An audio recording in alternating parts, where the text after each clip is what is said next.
He didn't file for divorce. He didn't leave. He planned her death instead, the husband investigators never saw coming. To everyone who knew him, Stephen Wash was dependable. He was the kind of man neighbors trusted with spare keys and coworkers described as steady under pressure. At 41, he had a respectable career, a clean public image, and a marriage that, at least from the outside, looked stable, even enviable. Stephen and his wife Rachel Wash lived in a quiet coastal suburb where life moved slowly and predictably. Weekend barbecues, morning jogs, evening walks along the shoreline, the kind of place where people believed they were safe. No one imagined that behind the calm routine, Stephen was living a carefully managed double life. And no one imagined that his betrayal would end in murder. A marriage built on trust. Stephen and Rachel met in their 20s, long before careers and mortgages complicated life. Rachel was drawn to Stephen's confidence and intelligence. Stephen admired Rachel's loyalty and emotional openness. They married young and grew together, or so it seemed. Rachel believed in partnership. She supported Stephen's ambitions, adjusted her life around his work schedule, and trusted him without hesitation. Friends described her as devoted, patient, and deeply invested in the marriage. Stephen, however, had begun to see that devotion differently. What once felt supportive now felt constricting. Where Rachel saw intimacy, Stephen saw expectation. Where she offered trust, he felt monitored. But instead of addressing the growing resentment, Stephen did what he always did. He concealed it. The first signs were subtle. Stephen grew distant, less communicative. He spent longer hours on his phone, angled away from Rachel. Late nights working, business trips that felt slightly too frequent. Rachel noticed the change, but didn't suspect infidelity. She assumed stress, career pressure, midlife restlessness. She tried to reconnect, suggesting date nights, weekend getaways, conversations about the future. Stephen played along just enough to maintain appearances, but privately, he had already begun searching for something else. Stephen met Natalie Brooks through a private messaging platform introduced by an acquaintance. Natalie was younger, emotionally intense, and immediately drawn to Stephen's confidence and authority. Stephen curated himself carefully. To Natalie, he wasn't a married man looking for escape. He was a misunderstood husband trapped in a cold marriage. He spoke of Rachel as controlling, distant, emotionally manipulative. None of it was true. But Natalie believed him. Stephen fed her exactly what she needed: validation, promises, and a fantasy of a future together. Their messages became frequent, then constant. Compliments turned into declarations.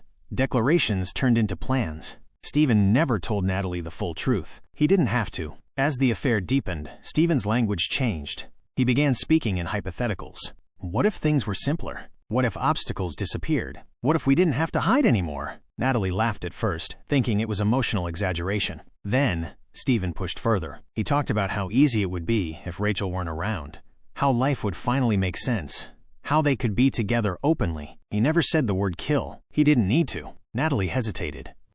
She questioned him. He reassured her gently, framing everything as imagination, not intent. But beneath the words, a plan was forming. Stephen didn't want a divorce. Divorce meant explanations. Financial loss, public scrutiny, the collapse of the image he had spent years building. He wanted a solution without consequences. Over weeks, Stephen researched quietly. Medical information, toxic substances, dosage levels that mimicked natural causes. He asked Natalie questions under the guise of curiosity. Together, they discussed methods that wouldn't raise suspicion. Poison became the answer. Slow, invisible, effective. The night Rachel died was unremarkable. They ate dinner together, watched television, spoke casually about mundane things. Rachel went to bed early, tired from work. Stephen stayed up, scrolling through his phone. He administered the poison gradually, just as planned. Rachel never screamed. She never knew what was happening. By morning, she was dead. Stephen called emergency services, his voice shaking, his words frantic. He told dispatchers he'd found his wife unresponsive and didn't know what went wrong. He cried. He played the part perfectly. At first, investigators suspected a medical emergency. Rachel had no visible injuries. The house showed no signs of struggle. But something felt wrong. Stephen's timeline didn't align. His emotional responses felt rehearsed. And his phone, constantly present, never left his side. Detectives ordered toxicology tests. What they found changed everything. Rachel had been poisoned, slowly, deliberately. Once the cause of death was confirmed, detectives turned their attention fully to Stephen. His phone revealed hundreds of messages between him and Natalie, messages that painted a damning picture. They discussed timing, dosage, symptoms, cover stories. There was no ambiguity. This wasn't fantasy. This was conspiracy. Natalie was arrested shortly after. When confronted with the messages, she broke down immediately.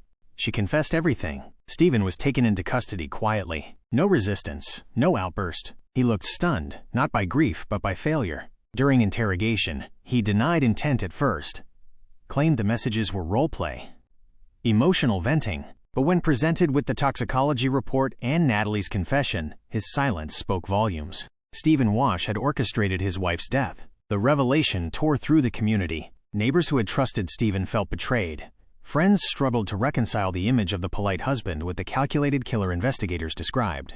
Rachel's family was devastated. They had welcomed Stephen as a son, loved him, defended him, and he had destroyed their daughter without hesitation. The trial was relentless. Prosecutors described Stephen as manipulative, entitled, and obsessed with control. They argued he didn't want freedom, he wanted convenience. Rachel had become an obstacle. The defense attempted to paint Stephen as overwhelmed, emotionally confused, pressured by an unstable affair partner. The jury wasn't convinced. The evidence was overwhelming. Stephen Wash was found guilty on all counts. He was sentenced to life in prison without the possibility of parole. Natalie Brooks received a lengthy sentence for her role in the conspiracy. Rachel Wash was laid to rest surrounded by people who loved her, people who wished they had seen the danger sooner. This case didn't shock investigators because of violence. It shocked them because of precision. Stephen Wash didn't lose control.